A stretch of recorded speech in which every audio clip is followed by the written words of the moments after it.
Seja bem-vindo a mais um episódio do UIT Talks, o podcast da UIT Tecnologia, onde nós falamos de cibersegurança, tecnologia, inovação, inteligência artificial, negócios, empreendedorismo e tudo que a sua empresa precisa para estar protegida e preparada para o futuro.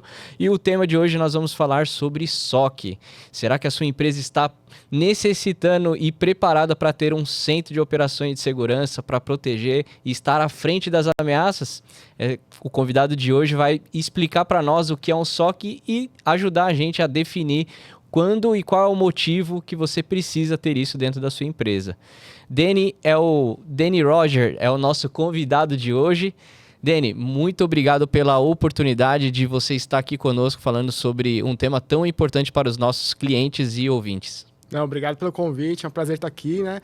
Demorou, mas deu certo eu estar aqui, né? Verdade. A agenda do Danny é super complexa. Eu vou pedir até para ele se apresentar, porque é muito importante para a audiência te conhecer, Danny. O Danny ele é uma referência quando a gente fala de cibersegurança no Brasil e fora do Brasil. Ele que está à frente de vários projetos, inclusive vai contar um pouquinho também depois de um projeto que ele realizou junto à UIT. E Danny, por favor, faça a sua introdução. Não, legal. Bom, fazendo de uma longa história, uma curta história, né? Eu atuo nesse mercado de cibersegurança há mais de 23 anos. Me especializei na indústria financeira, principalmente, né? Que são bancos, corretoras, seguradoras, etc., né? E passei por 4 das maiores multinacionais. Então, sou ex-Accenture, ex-Telefônica, ex-Santander e ex-UI, né? E hoje eu virei, toda essa jornada, né? Assim, passei por mais de 10 países e tudo mais, mas acabei me tornando referência e o mercado me apelidou, né, de SOC Builder, de construtor de SOCs, né? E aí eu estou nessa jornada hoje, liderando equipes multidisciplinares, assim, não só no Brasil, como em outros países também, né? Sempre nessa jornada de operações de cibersegurança. Então, a ideia é essa, a gente continuar contribuindo com o mercado, ajudar as organizações a saírem de um estado aí do caos aí para um estado de resiliência. E hoje a onda da vez realmente são centros de operações de segurança. É um tema que tem sido falado muito, eu vejo no próprio mercado. Eu acredito que até os pensamentos e o objetivo dos executivos, né? Se você analisa lá as pesquisas que fazem, né, do IDC, entre outros órgãos, que perguntam quais são os objetivos dentro daquele ano que o executivo vai ter, a gente pega a cibersegurança sempre perdurando ali entre o top 3, né, das preocupações ali, objetivos de serem sanados e melhorados dentro das companhias.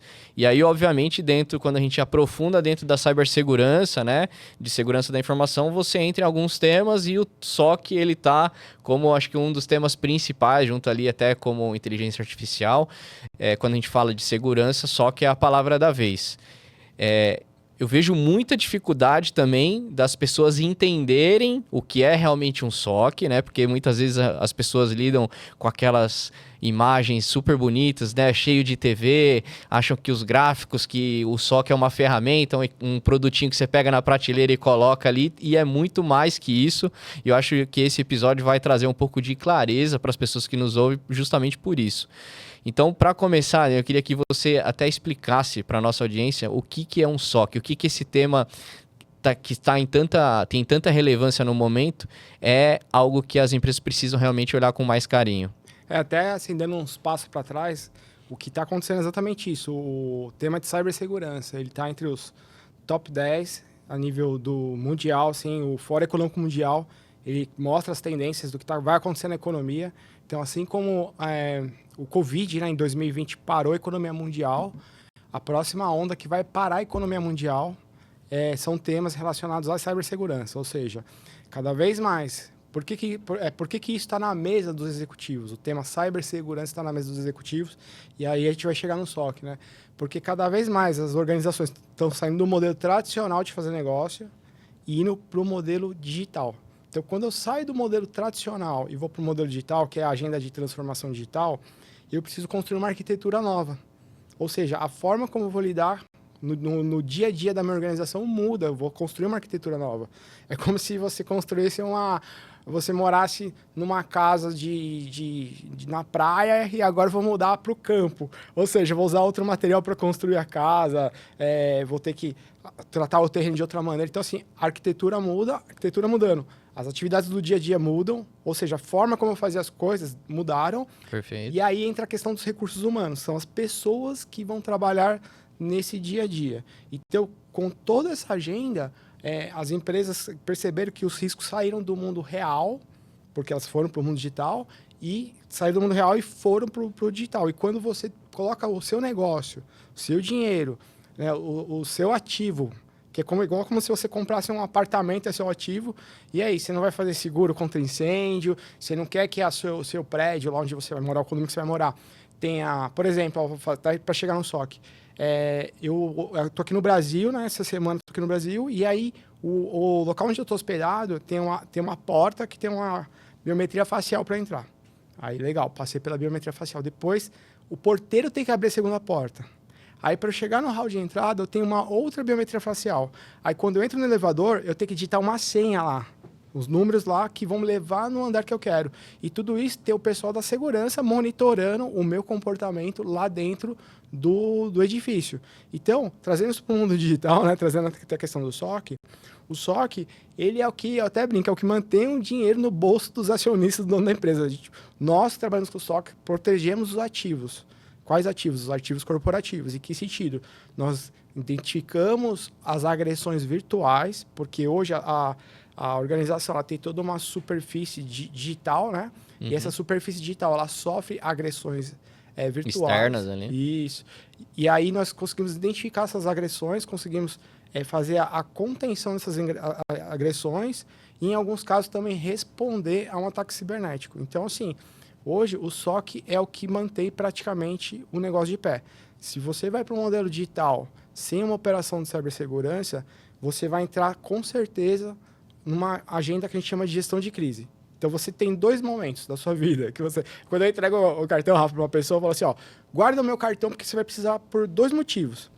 Ou você vai me chamar para colaborar na proteção do seu negócio, que essa decisão vai te gerar uma vantagem para os seus negócios, ou você vai me chamar para recuperar o seu negócio. Quando ele tiver um incidente ou um problema ali, né? Exatamente. Então, a nossa agenda, ela é preditiva, proativa, ou seja, a gente vai antecipar os problemas antes deles ocorrerem, que é o mais inteligente, que é uma decisão que vai gerar vantagem, né, para os negócios. Ou eu vou, quando eu falo assim, não quero ter um SOC ainda, não sei o que é isso, não entendo o que é isso. Não tem problema nenhum. Você está escolhendo viver uma agenda de gestão de crise. Por quê? Porque vai pegar fogo. Vai acontecer. Vai, certeza. Igual está acontecendo no mercado, que é o que a gente está vendo hoje. Interessante. Isso que você falou vai muito de encontro quando nós abordamos os clientes, porque eu costumo falar, né, que o cliente ele vai investir ou pela dor, né, ou pelo compliance. Porque ele vai investir por esses 2 motivos. Prevenção é super importante, mas é difícil o cliente nos buscando prevenção se ele, normalmente, ele acaba indo pelo compliance, né? Fala, eu vim aqui para me prevenir, mas na verdade ele está vindo porque ele precisa seguir uma legislação, uma melhor prática ali que ele tem que regir ali pelo mercado dele, pelo segmento, e ele automaticamente é obrigatório ele fazer aquele tipo de proteção. Ou porque ele sofre realmente, como você falou, vai te ligar quando tiver um incidente e é aquela máxima, né, que você vai ser invadido em algum momento. Vai. Sabe disso, né? Sim, e aí como que a gente vira esse jogo? Onde o cliente, né, o executivo, a gente está falando de algo intangível, eu não consigo visualizar. Né? Como que eu vou investir dinheiro em algo que eu não sei se existe, não existe? E tem hacker, não tem, né? O que vai acontecer com a minha empresa, né? Então entra a fórmula mágica. O que é isso que eu estou falando aqui? Não tem livro, não tem curso, não tem blog, é vida real, né? Qual que é a vida real? É da experiência mesmo, né? É da experiência. O que a gente faz? Primeiro ponto nós sentamos com qualquer pessoa da organização, não precisa nem ser alto escalão, mas a meta ali é entender os requisitos de negócio. Para onde o meu negócio precisa ir? O que mantém o meu negócio funcionando? O que dá dinheiro para a organização? Para onde? Qual que é o nosso requisito de negócio? Então, todos os requisitos de negócio. Depois, a gente vai para uma outra agenda, que é os requisitos de conformidade. Que aí, dependendo do setor onde a organização está, ela é obrigada a seguir Uma as regulamentação, coisa do tipo, né? regras. Exatamente. E aí, em cima disso, a gente tem os requisitos de cibersegurança. Por que eu estou te falando tudo isso? Porque quando a gente olha para os requisitos de negócio, aí eu faço uma coisa chamada modelagem de ameaça. Eu identifico todas as ameaças que vão afetar aqueles requisitos de negócio. Olha que interessante. Então, quando eu identifico o que pode agredir o requisito de negócio, o que agride o requisito de negócio? O negócio vai deixar de funcionar. Vai parar ali, vai parar. impactar financeiramente e a operação vai ter algum impacto. Aí vem o risco reputacional, risco financeiro, risco reputacional, risco jurídico, vem um monte de risco lá. Então, E aí você tem LGPD, você tem algumas outras coisas que meio que já direcionam a empresa a tomar aquela decisão, né? eu até faço uma brincadeira, né? Quando você não sabe onde estão seus dados, né? Você não está só com uma vulnerabilidade, você está descumprindo a lei. Verdade. Então você já está. Por que eu estou trazendo essa questão do requisito de negócio? Porque quando você pega o requisito de negócio e identifica quais ameaças podem impactar esse requisito de negócio, o C-level, o board, os executivos conseguem entender para que eles precisam de cibersegurança. Porque se eles não tiverem a questão da cibersegurança, aqueles requisitos de negócio serão impactados. E aí onde que entra o SOC nessa história toda? Nós transformamos as ameaças em riscos, que é o que eles entendem, e esses riscos, para mitigar os riscos, nós criamos um negócio chamado, eu estou chamando de negócio, né? Playbooks. Playbooks é uma estratégia, olha que interessante, a galera acha que é uma coisa técnica, assim, não, vou montar um SOC com playbook, né, vejo o livro, não, playbook nada mais eu até brinco, playbook pensa, runbook faz. Playbook nada mais que é uma estratégia de melhorar a postura de defesa cibernética para atender os requisitos de negócio. Aí fechou a conta, aí o cara consegue entender que eu estou melhorando a minha postura de defesa para que o meu negócio continue de pé e os requisitos que vão fazer encher meu bolso de dinheiro não vão ser agredidos, legal. Aí eu tenho uma estratégia clara de cibersegurança. E aí onde que a gente fecha a conta real mesmo? Quando o dono do negócio topa, fala, legal, agora entendi, Rafa, é isso que vocês vão fazer? Vão entender requisito de negócio, verificar quais são os riscos para o requisito de negócio. Vão transformar isso numa estratégia, que a gente vai chamar de playbook. E aí depois dessa estratégia, que é o playbook, vai lá para o SOC, para implementar as configurações nos controles internos, ou nas ferramentas, ou nas tecnologias, lá o que a gente quiser daqui, né? Não tem certo e errado. Aí o que acontece? O SOC, por exemplo, ele sabe o que ele está protegendo. Porque assim, ó, às vezes chega para o SOC assim, tem aqui 10 servidores, 50 estações de trabalho, monitora aí. Os caras não sabem o que tem no servidor, não sabem para que serve, da onde saiu, se está tendo alerta, o que vai acontecer se o alerta explodir uma bomba gigante. Não, viramos o jogo. Agora o SOC está trabalhando no monitoramento, né, na proteção, no monitoramento, na detecção de ataques, na contenção dos incidentes, na resposta a incidentes, de algo que realmente tem valor para o negócio. E aí tem outro ganho. Qual que é o outro ganho? Então, você não tem nada a ver com a parte técnica. Sim, e eu tô gostando, porque normalmente o cliente, quando você fala de SOC, ele pensa em ferramenta. A primeira coisa que vem na cabeça da pessoa que está à frente ali, normalmente o CISO tem um pouco mais de conhecimento, mas o pessoal que está ali, que não tem tanto conhecimento da área, ou que está na parte, vamos dizer assim, operacional, ele já pensa na ferramenta. E tudo que você me falou, na verdade, está ligado ao risco do negócio, né? Justamente ao que faz a empresa funcionar e dar resultado. E a gente sabe que aquilo, tendo um impacto baseado pelo risco cibernético, você tem que ter uma operação por trás, que é onde a gente vai conseguir entrar com os playbooks e estar preparado para um incidente quando acontecer, né? É isso mesmo. Então, quando a gente começa a ter essa conversa de alto nível, o pessoal fica surpreso, porque fala assim, nossa, a gente só está falando de processo aqui, de estratégia, de risco, e é isso que importa. Porque a ferramenta é só um PowerPoint, alguma coisa ali que está piscando, igual uma árvore de Natal. A questão é o seguinte, quando eu faço a implementação, que é o modelo tradicional, quando eu faço a implementação de ferramentas, o que vai acontecer? Eu tenho uma coisa chamada ruído, barulho, sujeira. O que significa? Que tem uma tela lá, que parece uma árvore de Natal piscando, e ninguém sabe o que está acontecendo. Aí gera uma coisa chamada burnout, que sobrecarrega a equipe da operação, porque é um monte de lixo que eles ficam olhando todo dia a mesma coisa, que não serve para nada. A pessoa começa a ficar sobrecarregada. Quem comprou o SOC vai falar que é caro porque não consegue... Não vê valor não também, vê né? valor, aí fica naquela dúvida, renovo ou não renovo o contrato, faço ou não faço, ou deixo só por conformidade. Então, assim, essa estratégia que a gente está falando, de transformar requisitos de negócio, modelagem de ameaça, risco, playbook, runbook, aplico lá e aí eu faço a operação do dia a dia, aí a equipe sabe o que está fazendo, para quem está fazendo, mantém o dinheiro no bolso lá de quem tem que manter, e aí vem um outro cenário, cara. Porque assim, ó, esse papo é muito legal, cara, que a gente tá tendo. Porque assim, ó, foi o que eu te falei, isso não tá em livro, não tá em MBA, não tem em nenhum lugar. Isso aqui é vida real. Entra o quê? Entra uma turma chamada de GRC, Equipe de Governança e Risk Compliance. Esses caras, olha que legal, cara, olha que interessante isso. Esses caras, a gente fala que esses caras ficam na segunda linha de defesa da organização. Então, a primeira linha de defesa dos negócios é a operação, é a turma lá, sou eu, você, tudo mais. E aí tem a segunda linha de defesa, que é a equipe de Governance e Risk Compliance. Depois vem a terceira linha, que é o pessoal da auditoria lá. Mas não vamos entrar nesse ponto ainda.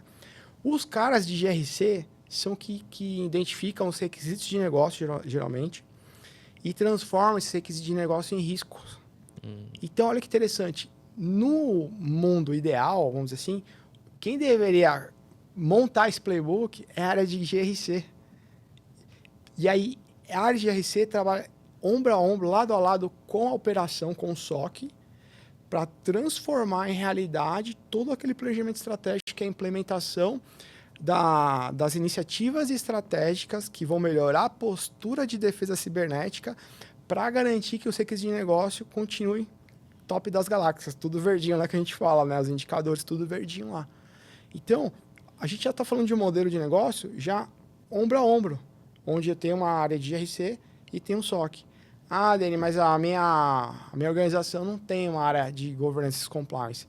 Aí é igual eu falo que eu faço, né? Eu vou lá, cobro escanteio, vou fazer o gol também. Eu vou fazer tanto o papel de GRC quanto a parte de SOC.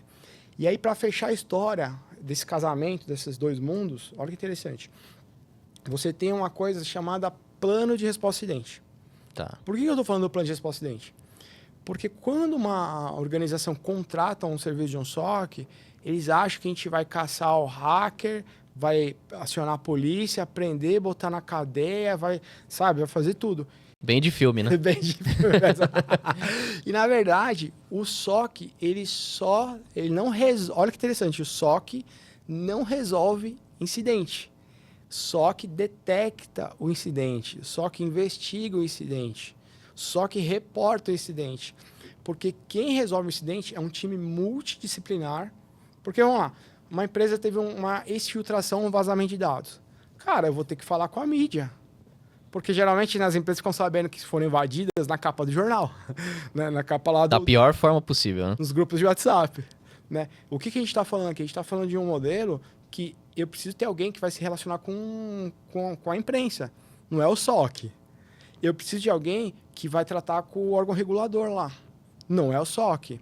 Eu preciso de alguém que vai tomar as decisões estratégicas, que sabe o que... Então, assim, olha que interessante. Quando o SOC detecta, não resolve, detectou um incidente crítico alto, ele aciona um comitê multidisciplinar, que geralmente é o board da organização, que eles vão avaliar qual foi o requisito de negócio impactado e vão decidir qual é a melhor estratégia naquele momento, dada aquela situação, para começar a recuperar o que aconteceu ali.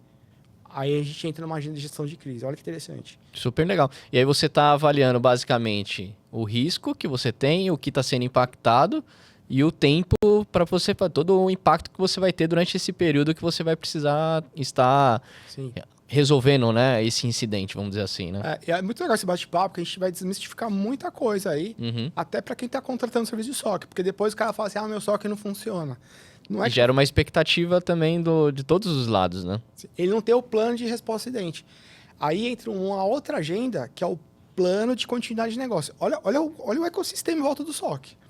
São muitas coisas, né? E o pessoal acha que, voltando a dizer, né? Acha que é uma ferramentinha que você tira da prateleira ali. Acho que é um CIEM, né? Vou comprar um CIEM. Tá? Não, por quê? O plano de continuidade de negócio ele é formado por 3 documentos ou 3 agendas, que é um documento chamado Análise de Impacto ao Negócio, Plano de Contingência e Plano de Recuperação de Desastre.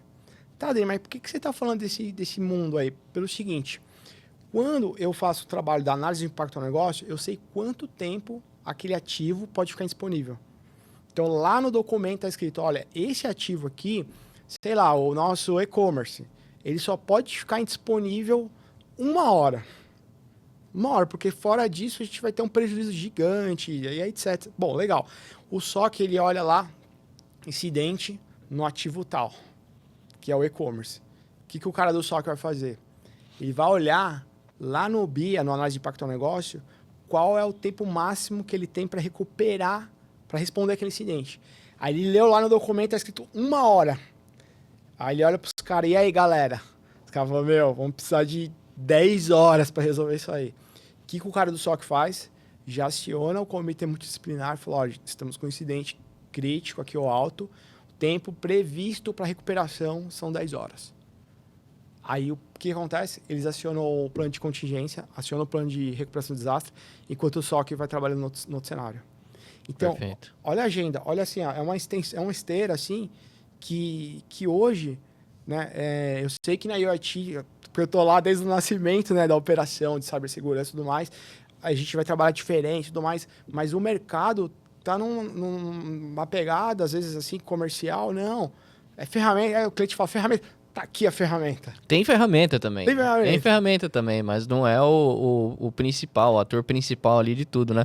Então dá pra... O pessoal que tá nos assistindo e ouvindo, eles começam a enxergar de uma forma diferente. Né? Primeiro que você tá indo pro lado, né, do risco do negócio, o incidente acontecendo, você já sabe os passos que você vai seguir, os passos que você vai tomar, baseado em dados, em informações que você previamente você calculou. Por quê? No momento do incidente, normalmente as pessoas vão agir mais pela emoção, porque o negócio está parado, é o dono da empresa cobrando que o sistema volte, que a operação volte, é o seu cliente reclamando, e aí se você não tem isso mapeado de uma forma correta, vamos dizer assim, né, com os dados ali bem pautados, tenho certeza que a decisão vai ser tomada errada. Porque a partir do momento que você toma uma decisão pelo lado de emoção, a decisão já não tem pauta ali de razão já, né? Então você tem que realmente... Esse trabalho que é feito previamente, ele é super importante, né? A empresa pode tomar uma decisão totalmente errada, ali, equivocada, né? Sim, porque hoje, dentro de uma operação de cibersegurança, o modelo que a gente trabalha é para acelerar a detecção e a resposta. E é o que você falou. Quando não tem o plano, quando não tem a simulação, ó, por exemplo, tudo bem, implementamos o SOC. Vamos fazer uma simulação de incidente para verificar se está tudo funcionando do jeito que deveria estar. Se todo mundo... Aí, se não tem nada disso, cada um faz o que quer, do jeito que quer, a hora que quer e vira o caos. E aí tem outro cenário que é muito comum. Quando tem incidente cibernético, os caras chamam todo mundo. Aí vai Coloca todo mundo na sala ali, né? Nossa. Na sala de guerra. A sala de guerra vira a sala da bagunça. É a sala da bagunça. Porque é o caos, cara. Então, por exemplo, geralmente quando tem incidente, o pessoal me chama. Porque eu liderei alguns dos maiores incidentes no Brasil, né, cibernéticos. Então, eu tenho muita experiência com gestão de crise, né? E aconteceu um incidente fora do país recentemente. E aí me ligaram, mês passado isso. E aí me ligaram... Bem recente. Aí me falaram assim, ó. Não, vai lá e já leva o fulano, ciclano e beltrano. Eu falei, calma, a gente nem sabe o que tá acontecendo lá. Não, mas já leva todo mundo pra... Cheguei lá, foram 4 horas de reunião, que não precisava nem do fulano, nem do ciclano e beltrano. Eles não iam resolver nada. A gente não tinha nem, não teria nem acesso, ou seja, ia ser só tumultuar tudo. E aí entra outro cenário que você trouxe, né? Pô, quando tá acontecendo um incidente e tudo mais, né? E quando não tem um plano, as pessoas não sabem o que fazer, como fazer, quem ligar, quem acionar, tudo mais, né? Aí o que acontece? Eles olham pro time de segurança e falam assim, os carinha do antivírus ali. Olha os carinhas do Fire ali. Porque aí quando a gente não tem toda essa estratégia, é como se o time de cibersegurança ele vivesse no porão da TI, cara. Ele vive é muito louco, ele vive no porão da TI. Aí os caras ficam reclamando, não queria responder para a diretora de TI, eu queria responder pro CEO da empresa, né? E etc. Mas, os caras não tem nem estratégia, tá apostando em ferramenta, aí não tem plano, não tem nada, aí acaba virando o carinha do antivírus, o carinha do Firewall ou morando no porão da TI, cara. É, super complicado. E quando você vai por essa linha, você tem muitas vezes quando nós vamos conversar com os executivos e com as empresas, a gente apresenta, né, a solução do SOC da UIT, né, ou a parte da plataforma Cyberus. Normalmente o cliente ele fala assim, não, mas eu estou montando o meu SOC próprio, ou eu tenho um SOC próprio. E aí sempre vem esse estado, né? Nossa, ele tem um SOC próprio. E aí quando você começa a conversar e fazer as perguntas, você fala assim, eu acho que você não tem um SOC. Né? E aí você tem que até ter um jogo de cintura para poder conversar, porque a gente tem que entrar nessas searas, você tem muitos temas que você tem que abordar para poder a gente definir que é um SOC, o que é um SOC realmente estratégico ali para o negócio. Você conseguiria nos ajudar a esclarecer até para esses clientes que acham ou que eles não têm o conhecimento suficiente, né, por ter uma expectativa de ter um SOC próprio ou não, de passar um pouco essa clareza, vamos dizer assim? Não, legal. Assim, o legal do modelo de negócio da UIT é que a operação da UIT se adapta à maturidade do cliente. É igual você falou. Às vezes o cliente acha que implementar uma solução lá resolve um problema, ou ele já tem uma operação de cyber, só que aí no dia a dia o que acontece? Acontece um incidente, ele está montando o SOC dele por conta própria. E aí passa 2 dias, acontece o mesmo incidente, e aí ele começa a perceber que, cara, será que eu estou fazendo a coisa certa? Ou seja, ele mesmo sente na pele que a maturidade dele não está tão alta ainda. Ele achava que está com a maturidade alta, porque tem uma agenda, primeiro, chamada capacidade. Né? Então, tem a questão da capacidade, que é o que eu consigo fazer com os recursos que eu tenho, e eu tenho uma outra agenda que é maturidade. E aí eu vou além ainda. Né? A gente fala de, primeiro eu vou adquirir conhecimento. Vamos supor que eu vou montar uma operação do zero. Uhum. Primeiro eu vou adquirir conhecimento. Depois eu vou começar a verificar quais são as minhas habilidades naquele tema. Uhum. Depois vem a questão da experiência. Tá? E aí a curva de aprendizado é gigantesca. Porque assim, o CIEM, que é onde a gente faz a correlação de logs, dos logs, né? Ele existe há mais de 20 anos. É um negócio muito velho. Mas o que está acontecendo hoje é tão dinâmico o nosso dia a dia, que a área de segurança da informação, de cibersegurança, etc., ela está se reinventando toda hora. E aí não faz, talvez não faz sentido para uma organização querer montar uma operação do zero. Por quê? Primeiro ponto vamos pensar assim na questão financeira. Qual que é o propósito da empresa?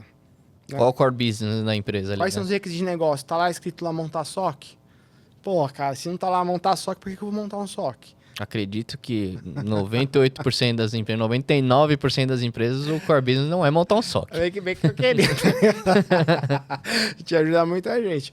Mas não tá lá. Agora vamos fazer uma analogia bem rápida, assim, até para linkar, né, com o que você falou. Como que o pessoal entende esse tema, né? Se ele faz por conta, se ele contrata, né? Imagina o seguinte, Rafa, eu e você, a gente quer montar uma padaria, tá? Mas, cara, a gente, sei lá, você tem 2 milhões de reais agora para me dar pra gente montar a padaria? Uma coisa é o negócio, é a padaria, né? Tipo, falar, pô, Dani, não tem esse dinheiro agora. E aí, cara, como que a gente vai fazer? Vamos deixar nosso sonho de lado de montar a padaria? Não.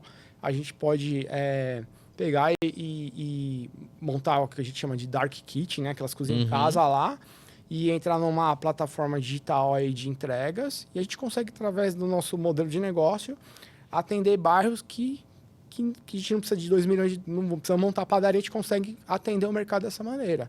Né? Então, por que eu estou te trazendo isso? Porque assim, ó, o cliente não tem os 2 milhões de reais para montar um SOC dele. Mas, e ainda tem a questão de ter habilidade e experiência no tema. De ter as ferramentas, as capacidades certas, a maturidade certa. Agora, e para ele comprar mais barato, uma coisa que já está validada, funcionando, já tem maturidade, já tem capacidade e ele não vai ficar desatualizado. Então, o que acontece quando ele toma uma decisão de fazer uma operação lado a lado, que você pode terceirizar 100% para um SOC igual da UIT, ou você pode pegar o SOC da UIT, complementar com a operação que o cliente tem lá hoje. Que é o híbrido que a gente fala, né? Que é o híbrido. Exatamente. E tem alguns casos que o cliente realmente fala assim, não, quero ter soberania, etc. lá. Não, quero que a UIT traga todo... não é montar, eu da minha cabeça montar. Eu vou chamar o Rafa, que já tem um SOC, já atende dezenas de empresas, já sabe como funciona o transferente. ele vem para cá e traz a operação dele aqui para dentro e a gente toca isso aí, cara. Então tem vários modelos, mas o que eu tô querendo dizer é o seguinte, quando ele terceiriza, ele tem um negócio chamado acelerador. Ele vai anos-luz lá para frente. E não vai pagar pra ver, né? E não vai, tipo, já tá validado, funcionando e vai sair, tipo, muito, mas muito mais barato do que ele for montar uma operação própria. Então, ele já está com nível alto de maturidade, capacidade alta, recursos dedicados, né? Principalmente porque para operações 24/7. E aí tem a questão de compliance também. Quando bate uma auditoria lá, pô, cara, tipo, eu e você, a gente atende auditoria todo dia. A gente já sabe o que entregar, como falar com o auditor. Porque ele não tem que parar alguém do time dele para ficar entregando coisa para auditoria. Então, assim, os ganhos são surreais. Desde que tem aquela agenda que eu te falei, da operação, antes de a gente absorver o cliente, fazer um onboard do cliente, entender os requisitos de negócio, fazer a modelagem de ameaça, risco, playbook, implementa no SOC, e aí vamos pro game. Legal. Tem algum ou alguns indicadores que você poderia elencar, que o SOC faz sentido a gente monitorar, que a gente possa estar colocando como um objetivo ali dentro da estrutura? Tem. Eu geralmente vou muito na contramão dos indicadores. Todo mundo fala, tempo de detecção, tempo de resposta, né? Quantidade de tickets abertos, quantidade de tickets fechados e assim por diante, né? Eu gosto de falar a língua do Bird. Qual que é a linguagem do Bird? É o seguinte, eu falando Bird. Qual que é a linguagem dos caras? É o seguinte, cara, nós detectamos uma ameaça que ela foi contida, porém, se ela conseguisse impactar o negócio, iria ocorrer o vazamento de, sei lá, de 100 mil dados sensíveis, e isso ia gerar uma multa regulatória de X milhões. Tá. Você mostra o indicador qual que foi, então, cara. impacto financeiro. Manteve o dinheiro no seu bolso. Que é o que interessa para os caras. Cara, quantas reuniões já entrei na minha vida que o pessoal senta com o CEO e mostra groselha pro cara lá, mostra uma coisa que não tem valor pro negócio, não tá linkado com o requisito de negócio, ninguém entende nem o que a turma tá falando. Que os caras querem saber o seguinte, pô, para onde a bússola da organização tá apontando? O que vocês estão ajudando a gente para chegar lá? Esse é o indicador. O que eu tô fazendo para ajudar a organização chegar onde ela precisa chegar? Esse é o indicador. Então, a gente pode ter indicadores fixos? Podemos ter. Isso não tem problema, não. A gente pode ir para o método tradicional. Mas não é isso que vai brilhar os olhos de quem está pagando lá a operação no dia a dia mesmo. Sim.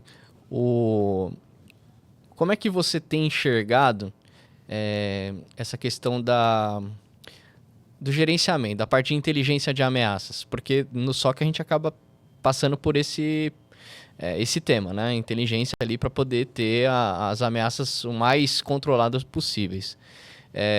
Como é que você enxerga essa evolução que está acontecendo com essa parte de inteligência de ameaças? Imagina o seguinte, ó. O Dani foi lá na sua empresa e ele tá com uma arma no bolso. Tá. Beleza? Ele tá armado. Uhum. Só que ele não atirou em ninguém, ele não pegou a arma. Aí ele puxou a arma.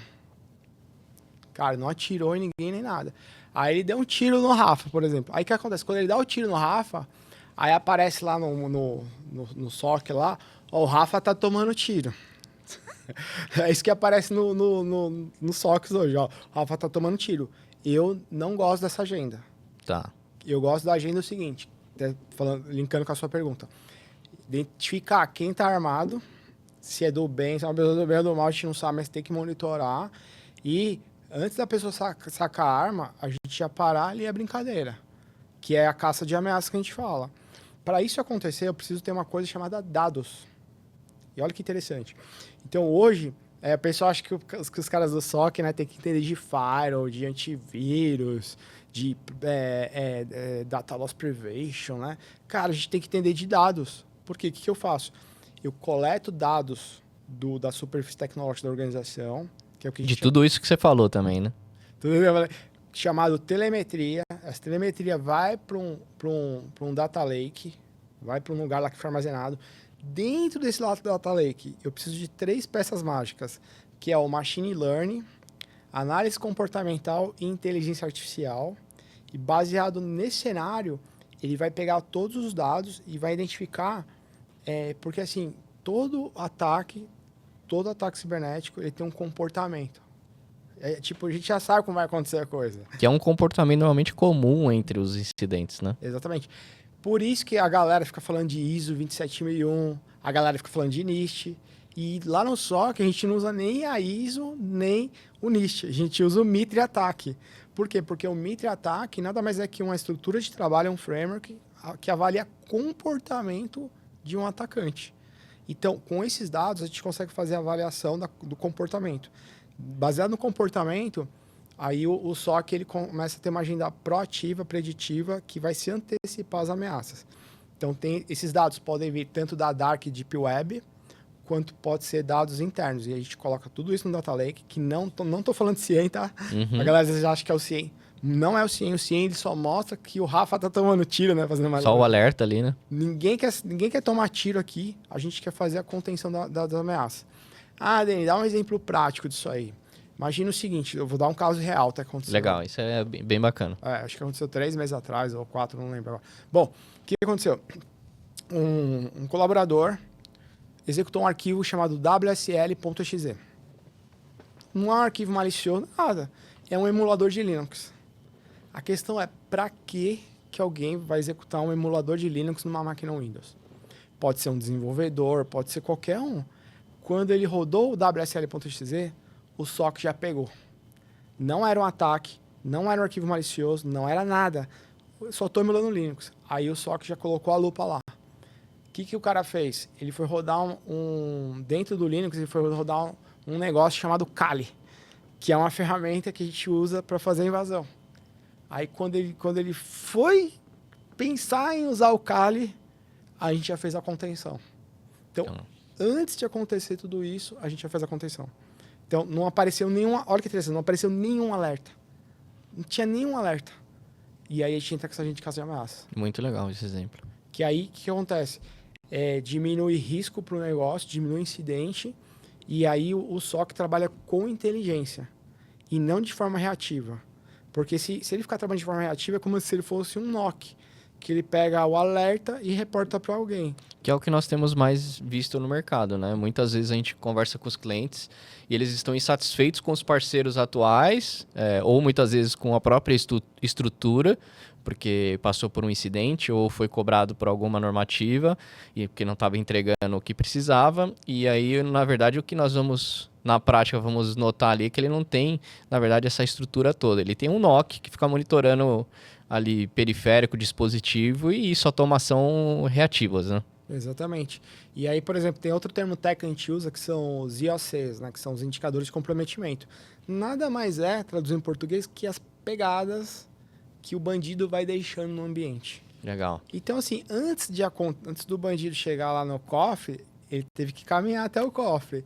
E aí a gente consegue identificar essas pegadas digitais, o SOC faz isso, e já para o bandido ali, antes ele continuar avançando, por exemplo. Legal. Mas sem um SOC, o cara fica meses dentro da empresa. Então, tem indicador de comprometimento bombando para tudo quanto é lado. O antivírus já está avisando que tem um possível ransomware lá. Mas se não tem ninguém olhando ou que trabalhe com essa agenda de caça de ameaças, é o que você vê nas estatísticas. Quando a empresa sofreu uma invasão, na verdade, o cara já está lá dentro há 6 meses, 8 meses, deitando e rolando. É isso que acontece. E eu vejo a gente acha que essa parte de cibersegurança está muito atrelada às empresas grandes. Isso tem acontecido, na verdade, em todas as empresas, né? Obviamente, você necessita de uma maturidade, né? Até para implementar todos os processos, enfim, tudo que envolve esse ecossistema. Mas a gente tem visto empresas médias hoje já se antecipando, né? Porque o próprio risco do negócio ele não está muito atrelado ao tamanho da empresa, né? Eu falo muito que não é. Hoje as empresas já não estão mais sendo ligadas ao número de funcionários, né? Você vê que cada vez mais as empresas estão faturando mais com o número de funcionários menores ali, né? Então você muda um pouco a regra do que era no passado e muitas vezes você tem empresas menores que o risco é totalmente, assim, a empresa pode fechar se ela não ter uma estrutura dessa, por exemplo, e se você olhar de fora assim, você fala, não é uma empresa tão grande ali, mas você vai ver o faturamento dela e o risco dela de negócio ali é absurdo. Então essa é uma estrutura que a gente, junto a UIT, está indo para os clientes justamente para levar esse conhecimento, essa estrutura e disponibilizar todo esse serviço em prol de todas essas empresas que estão buscando estarem protegidas, né? E aí, não, foi legal você ter falado isso, porque aconteceu semana passada um cenário de uma organização que pediu o serviço de SOC, a contratação do SOC, e ela tem 25 colaboradores. Olha só. Aí você fala assim, meu... O que uma empresa de 25 colaboradores vai precisar, que é né? o SOC, né? Qual que é o core business deles? Foi a primeira pergunta. Por que eu tô te falando isso? Porque o pré-vendas caiu para trás. Falei, meu, como assim? Aí eu falei assim, ó, vamos lá, qual que é o core business dos caras? Esse caso é uma multinacional de jogos online. Mercado totalmente em ascensão, né? Ou seja, jogos online. O dinheiro do cara tá lá no digital. No digital. Essa empresa é uma empresa nativa digital. Ela é todinha digital. Empresas nativas digitais, por exemplo, vou dar alguns exemplos aqui. O iFood é uma empresa nativa digital. Tá? O pessoal acha que é uma empresa de delivery e tudo mais, é uma empresa de tecnologia. Sim. Tá? Vamos pegar outro caso que tem aqui no Brasil, que tem em outros lugares do mundo também, mas tem um modelo de negócio super vencedor aí, que é uma startup que virou unicórnio, que é a Motu, que faz aluguel de motos. Cara, o Corby é uma empresa nativa digital. Se parar a tecnologia, sim, parou as motos lá, né? E aí, o que eu tô te falando? Que a questão não é exatamente esse o ponto, não é quantos colaboradores eu tenho. Qual maturidade eu preciso ter? Para garantir a resiliência do seu negócio, né? Exatamente. Então, por exemplo, o caso de uma empresa de jogos online ou apostas online, é o que você falou. Eu não preciso de muita gente para operar, eu tenho lá meu back-end, meu front-end lá funcionando. É igual fintech. Os caras não têm igual um Santander da vida que tem mais de 40 mil colaboradores no Brasil. Não, fintech vai lá com 20 pessoas, 30 pessoas, põe um banco de pé lá. Só que a maturidade que eles precisam ter digital é altíssima. E se a maturidade é alta, aí o SOC encaixa perfeitamente nesse cenário. Legal. E aí tem um outro caso, vai falar, tá bom, Dani, mas a minha empresa é pequena e eu não preciso ter uma maturidade, não tem problema. Você tem um outro framework, uma outra estrutura de trabalho chamada SysControls. A sopa de letrinha agora de quem? O SysControls, ele nasceu para resolver esse problema. Então, ele tem um pacotinho de serviços de cibersegurança para empresas que são pequenas, vamos dizer assim. Tem um outro pacotinho maior, que é para empresas de médio porte, e um para empresas que tem que ter maturidade alta. E é exatamente o que a UIT faz. Ela, independente da maturidade da organização, a operação consegue se adequar. E se o meu negócio precisa de mais maturidade, a gente consegue entregar mais maturidade. Vai escalando, né? Vai escalando. Exatamente. Então, tem esses controls, tem Mitre-Ataque, tem NIST. Então, assim, não tem certo, não tem errado. O que tem é requisito de negócio e vamos trabalhar para ter uma estratégia para melhorar a postura de defesa para que os requisitos de negócio não caiam. É isso. É isso mesmo. À medida que o risco aumenta do negócio, automaticamente você é obrigado a aumentar também o seu nível de proteção, né? Então, e também vale o contrário, né? Se o risco é baixo, não adianta você investir em tudo, sendo que você não vai ter nenhum benefício em cima disso. Tem um tema que está muito em pauta, que é a inteligência artificial. Não temos como fugir desse tema, né, que está até meio hypado. A gente vê poucos casos de sucesso mesmo, né, cases de sucesso mesmo na prática, mas a gente sabe que os atacantes estão utilizando, né, está cada vez mais ficando mais customizado, está ficando mais denso ali, um negócio muito mais preparado.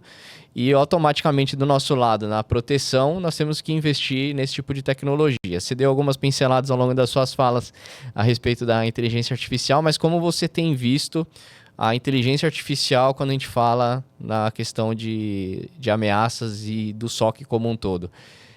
Qual o impacto disso que você tem acompanhado nessa sua jornada? Tem o que sai nas mídias e tem os bastidores, né? Isso, eu quero saber dos bastidores. Vamos olhar para os bastidores, né? O os principais especialistas do mundo, assim, nas big techs, assim, que a gente conversa, né, nos bastidores? Assim, esse ano, 2025, ainda não é o ano de IA. 2026 ainda não é o ano de IA. Talvez 2027, talvez. Por quê? Que tá percebendo, assim, que estão usando IA para coisas, assim, muito, assim, fofinhas, vamos dizer assim. Uhum.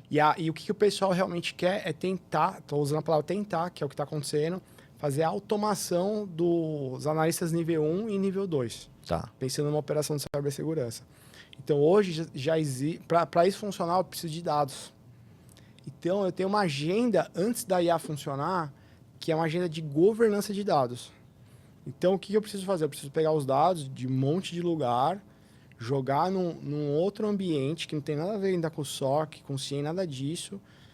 Tem BytePlan, tem vários que eu vou colocar os dados lá e vou fazer um negócio chamado enriquecimento dos dados. Uhum. O que é o enriquecimento dos dados?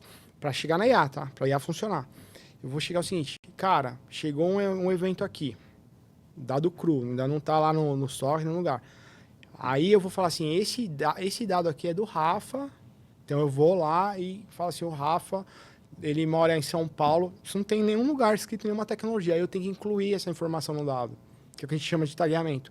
Ele mora em São Paulo, ele é do marketing, não tem nenhuma ferramenta que fala que é do marketing, põe lá do marketing, sei lá, posso colocar a tua idade, que eu quiser lá no dado lá.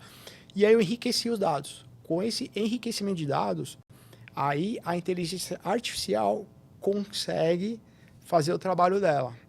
Então, hoje, a gente tem um passo ainda no mundo de cibersegurança, que é ter na equipe de cyber realmente cientistas de dados, para fazer o enriquecimento desses dados, para que a inteligência artificial possa fazer o papel dela. Então, nós temos já, assim, agentes de IA que simulam a operação de um analista N1 e um analista N2. Tá? Para quem não sabe, o analista N1, ele vai, que a gente fala, cortar o mato alto, né? Vai pegar os alertas e vai fazer uma primeira triagem ali, verificar se é um falso positivo ou não, classificar melhor o que está acontecendo lá. E o N2, além dele entrar numa agenda mais de caça de ameaças, de colaborar também na triagem, ele faz as configurações necessárias nas ferramentas, que são as melhorias, né, das políticas e tudo mais. Então, hoje já é possível fazer isso com inteligência artificial. Legal. Desde que eu tenha dados enriquecidos. Então, hoje, qual que é a jornada? A gente percebeu que tem um gap de mão de obra no mercado enorme. Que talvez a inteligência artificial faça todo sentido, né? Porque ela vai auxiliar nisso, né? Exatamente. E aí, para ela realmente trabalhar, inclusive tem até aquela brincadeira, né? Que o novo RH das empresas é a área de tecnologia, porque a gente está trocando pessoas por inteligência artificial.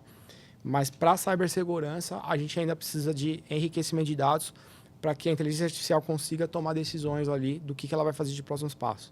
Ah, Dani, mas e para enriquecer os dados? Cara, se o dado, ninguém contar para aquele dado do Rafa, não tem como, vou ter que enriquecer os dados. Então, hoje tem essa discussão no mercado. Então, a gente acha que ainda não é o momento.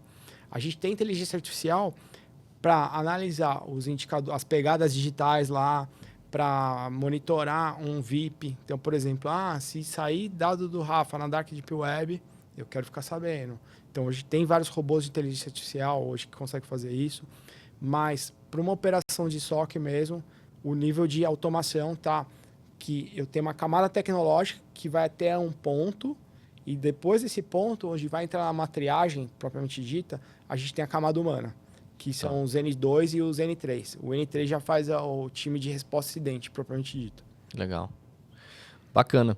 E você comentou nessa questão da falta de profissional, né? Isso é uma coisa que na área de tecnologia sempre sofreu, né? Mas na área de cibersegurança, que é uma parcela ali da área de tecnologia, a gente sofre ainda mais.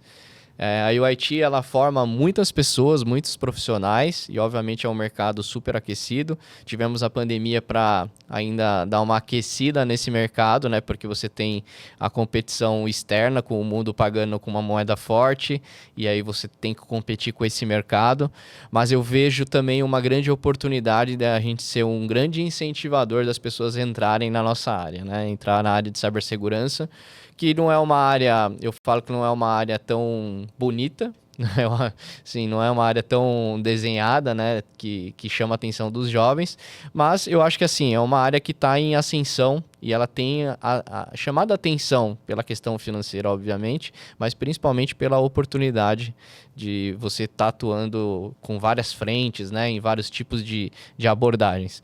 E uma das perguntas que o pessoal costuma me fazer é: qual o grande diferencial hoje, baseado até na sua experiência, qual o grande diferencial hoje de um profissional da área de cibersegurança?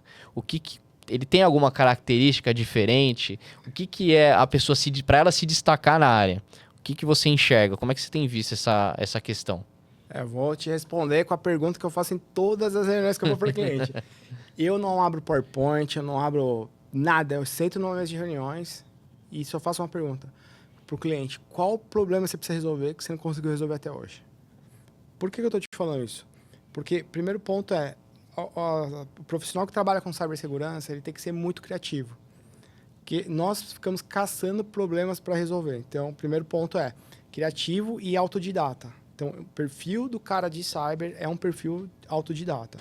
Então, se o cara precisa de uma receita de bolo ali, de como fazer, essa receita de bolo muda quase todos os dias. Por quê? Porque a ameaça, tem até o filme lá do Missão Impossível novo, aí, de 2025. O que acontece? A ameaça é a inteligência artificial.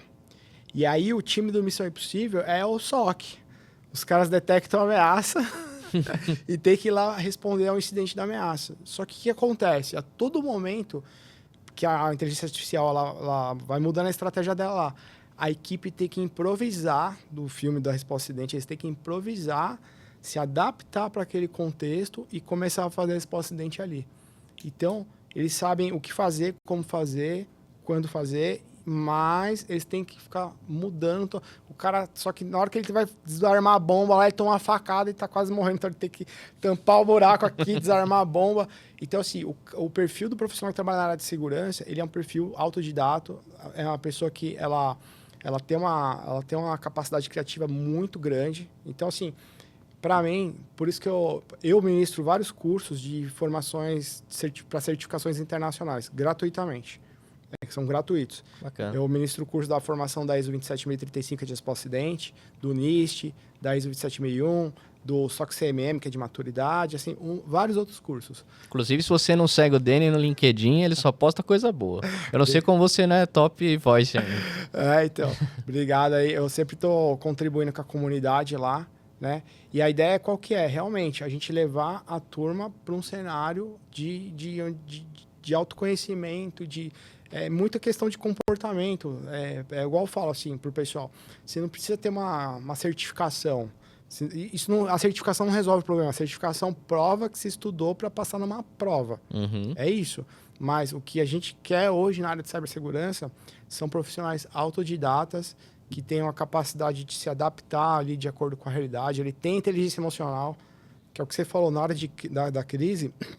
Em 2024, teve um incidente em um órgão público que o gerente TI espanou.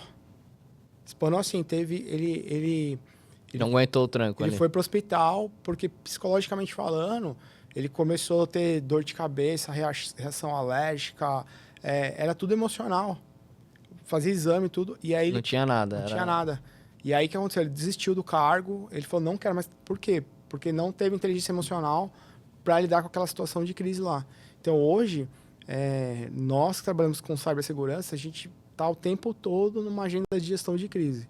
Então, tem que ter essa capacidade, essa habilidade de ser autodidata e tudo mais. Então, para mim, quando eu vou entrevistar a galera, cara, eu não quero saber os cursos que você fez, eu quero saber quais problemas que você resolveu. Legal. Isso é um bom insight. E eu tenho visto também, nós estamos no momento onde nós temos 5 gerações trabalhando dentro das empresas, né? E aí, quando a gente analisa isso, e a gente vai para o lado dos executivos ali, dos CISOs, CTOs, a gente começa a ver já um movimento dentro das empresas de CISOs já mais jovens, né? Sim. E aí eu vejo já alguns millennials ali assumindo posições estratégicas dentro da empresa, e aí muitas das coisas que você fala são os grandes desafios desses novos CISOs, vamos dizer assim, sim, né?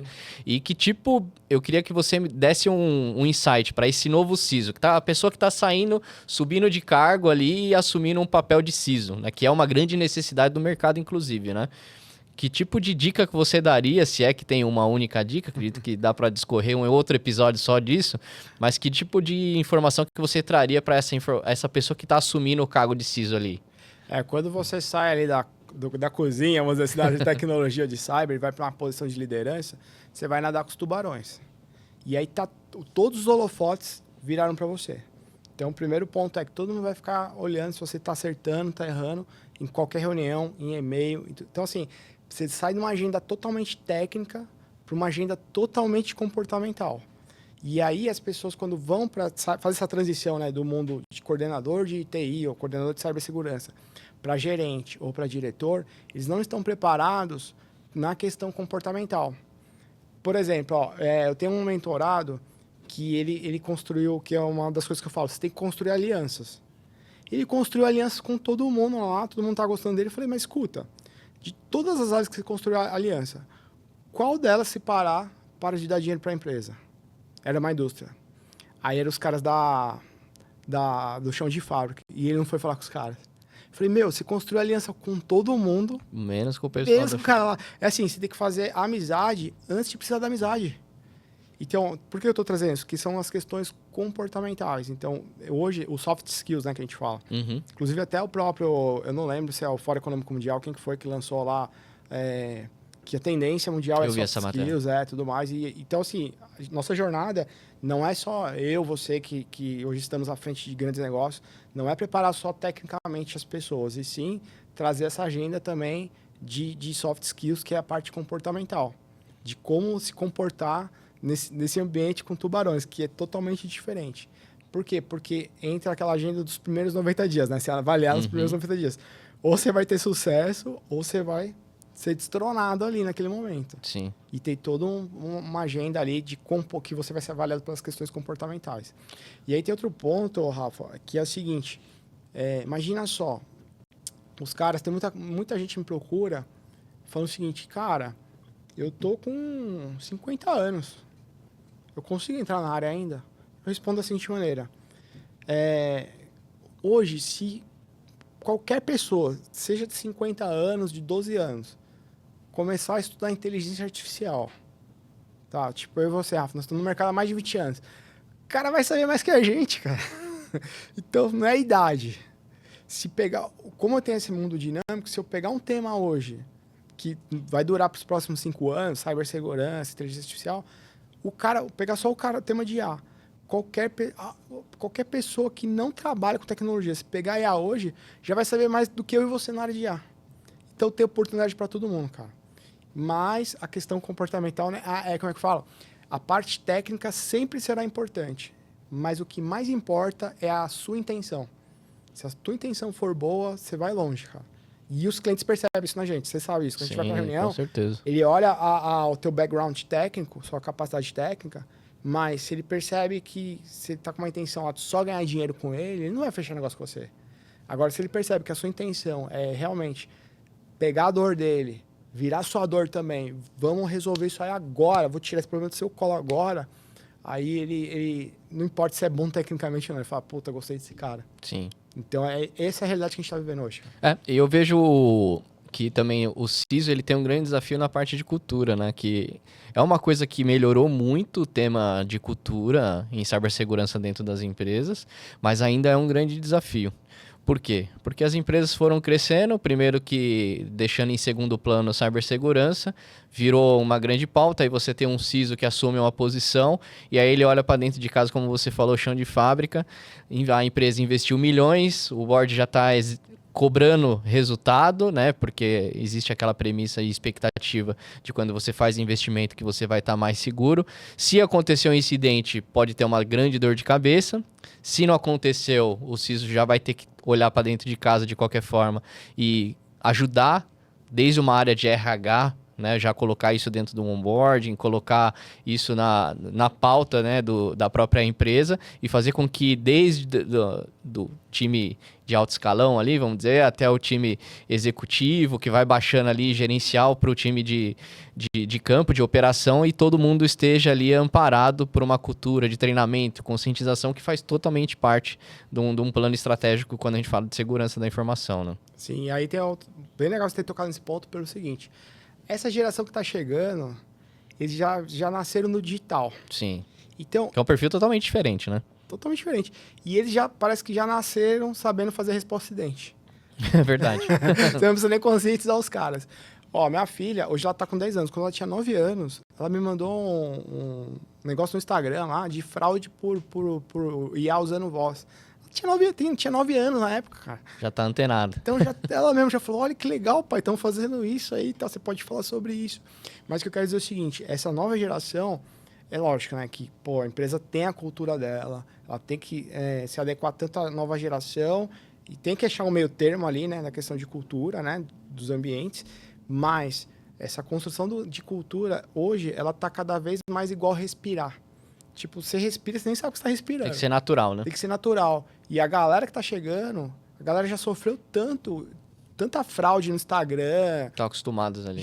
Eles já sabem mais que às vezes o cara da área de segurança, como recuperar uma conta, usar MFA. Então, assim, já a nova geração. Agora, a galera old school, essa galera a gente continua. Tem que incentivar. Tem que continuar lá batendo na mesma tecla, evangelizando a turma, né? Conscientizando as pessoas, tudo mais. E aí, tanto que as empresas, né, de consultoria, de campanha de conscientização, estão crescendo cada vez mais. Sim. Que são essas plataformas digitais, né? Então, assim, é um mercado bem quente que vai sempre existir. Mas as novas gerações já estão chegando, já especializadas em resposta incidente. Bacana. Dani, nós estamos chegando ao fim desse episódio. Queria agradecer a sua presença, né, compartilhar esse conhecimento. Eu tenho certeza que os assuntos poderiam ser explorados cada vez mais profundamente ali para a gente poder explorar e tiver uma nova oportunidade, com certeza vamos trazer essa pauta, né, para a gente se reunir novamente. Mas eu queria te convidar a deixar uma mensagem para o cliente da UIT, para o futuro cliente da UIT, para todos aqueles que estão nos acompanhando. Uma mensagem final do Danny Rogers. Não, obrigado. Antes de mais nada, assim, obrigado pela confiança, né, pela parceria, de a gente estar juntos aí nessa construção desse mundo de cibersegurança. Nosso propósito é muito maior, né, do que ganhar dinheiro e sim ajudar as organizações a sair do estado atual lá e levá-las para o estado desejado, que é realmente ter um negócio resiliente, que é isso que todo mundo quer hoje, né? E a mensagem que eu deixo é exatamente essa, né? Hoje, assim, nós, assim, juntos, né, a SOCTIPS, junto com a UIT, construiu realmente um modelo vencedor aí, disruptivo do mercado, totalmente inovador, assim, no sentido de transformar realmente esses requisitos de negócio em uma operação de cibersegurança que entenda do negócio e transforme os resultados de segurança em iniciativas estratégicas linkadas com o que a organização realmente busca para ela no dia a dia. Então, o grande diferencial é esse e quando a gente vai para esse modelo, a gente só ganha e só toma as decisões que vão gerar vantagens competitivas para a nossa organização. Ou seja, a gente sai daquela agenda de gestão de crise para ir para uma agenda proativa, preditiva, onde a gente vai parar. Ninguém vai tomar tiro mais, agora a gente vai segurar o bandido lá. Muito Legal? Bacana, obrigado, Danny. Bom, esse foi mais um episódio do UIT Talks. Se você gostou desse conteúdo, tenho certeza que teve vários insights. Compartilha isso com o pessoal da sua equipe, com os seus conhecidos aí na nossa rede. Se você não segue o nosso canal, siga, compartilha aí com esse time que você tem abaixo de você, porque vai fazer a diferença na sua empresa, você vai estar mais protegido. E, obviamente, a UIT está à disposição de todo mundo. Esse é o UIT Talks, onde a tecnologia encontra a vulnerabilidade humana e transforma em estratégia. Nos vemos no próximo episódio.